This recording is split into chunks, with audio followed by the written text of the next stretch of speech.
मित्रों नमस्कार।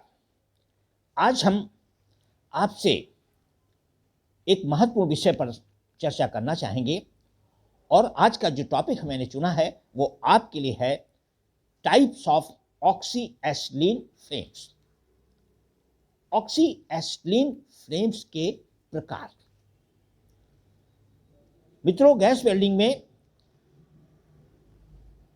जब आप वेल्डिंग की प्रक्रिया से गुजरने लगते हैं तो उस समय आपके पास में ऑक्सीजन और एसिटिलीन दो तरह की गैसेस होती हैं और जो मिल करके जो नोजल होती है उसके टिप से बाहर निकल करके मिक्स हो करके और एक फ्लेम या ज्वाला का निर्माण करती हैं।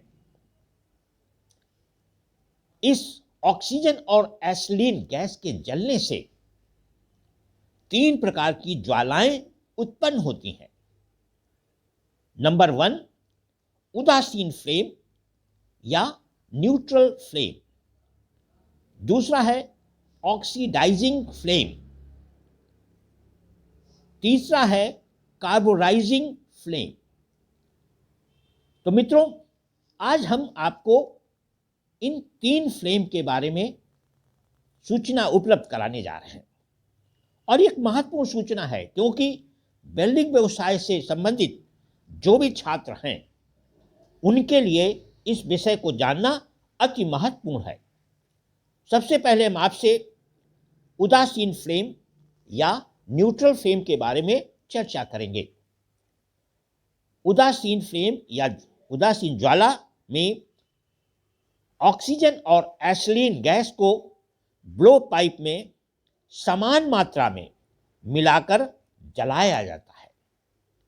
उदासीन ज्वाला का भीतरी कोण आगे से लंबाई लिए हुए और गोलाकार होता है।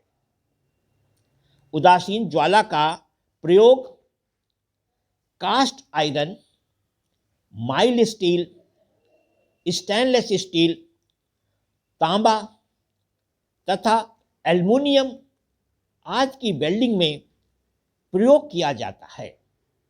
सबसे अधिक प्रयोग इसी ज्वाला का किया जाता है।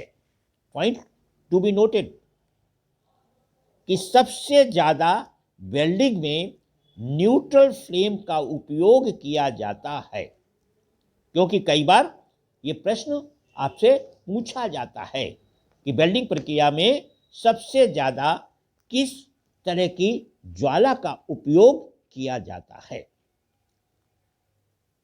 इस ज्वाला की खासियत होती है कि इस ज्वाला में पूर्ण दहन की प्रक्रिया होती है। यह ज्वाला धातु अथवा वेल्ड पर कोई बुरा प्रभाव नहीं डालती है। तो इसलिए न्यूट्रल फ्लेम का उपयोग जो है वो ज्यादातर किया जाता है। अब हम दूसरे नंबर पर आपसे बात करेंगे, वो है ऑक्सीडाइजिंग फ्लेम। ऑक्सीडाइजिंग, जैसा कि शब्द से ज्ञान हो रहा है, ऑक्सी माने ऑक्सीजन। ऑक्सीडाइजिंग फ्लेम में ऑक्सीजन गैस की मात्रा अधिक तथा एसिटिलीन की मात्रा कम रखी जाती है। उदासीन ज्वाला बनने के बाद ऑक्सीजन की मात्रा बढ़ाने पर ऑक्सीडाइजिंग ज्वाला बन जाती है।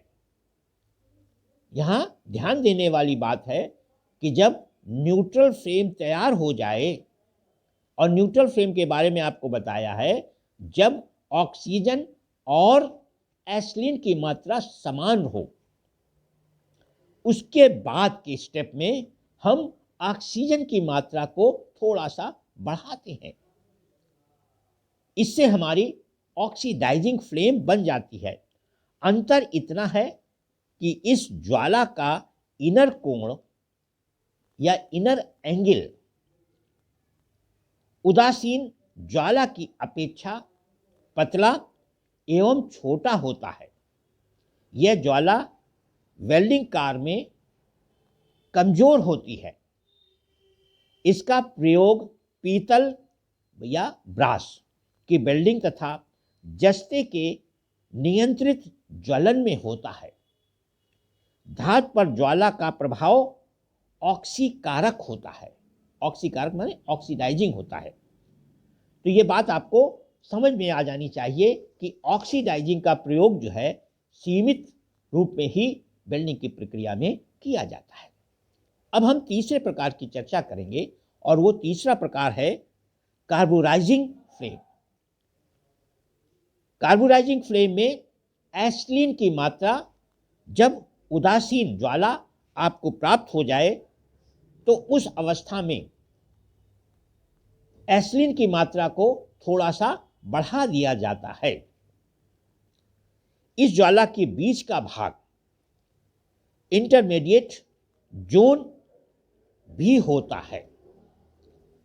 उदासीन ज्वाला में दी जाने वाली ऑक्सीजन गैस की मात्रा को कम कर दिया जाता है तो वह कार्बोराइजिंग फ्लेम के रूप में बन जाती है। इस ज्वाला का प्रभाव स्टील पर कार्बनीकरण के रूप में पकड़ना है, जिससे जोड़ कठोर, भंगुर तथा कमजोर हो जाता है। इस ज्वाला का प्रयोग स्टेलाइटिंग अर्थात कठोर स्तरण या हार्ड फेसिंग इस्पात की लिंडे वेल्डिंग तथा ज्वाला की सफाई फ्लेम क्लीनिंग में होता है। इसका तापमान 3038 डिग्री तक सेंटीग्रेड तक होता है। मित्रों, इसमें जो मैंने आपको चित्र दिया है उस चित्र को ध्यान से देखें और तीनों चित्र के जो अंतर हैं उन तीनों चित्रों के अंतर, खास तौर पर जो फ्लेम है उस फ्लेम के अंदर का जो कोण बन रहा है उस कोण को पहचानने की जरूरत है, क्योंकि वही इस कोण के द्वारा हम इन तीनों फ्लेम में अंतर को पहचान सकते हैं। मित्रों, इस प्रक्रिया को जानने के बाद गैस वेल्डिंग में आपको बहुत बड़ी मदद मिलेगी। मित्रों, ये वीडियो आपको कैसा लगा? अपनी राय, अपने कमेंट्स मुझे अवश्य दें। साथ में इस वीडियो को लाइक, शेयर और सब्सक्राइब करना ना भूलें। Thank you.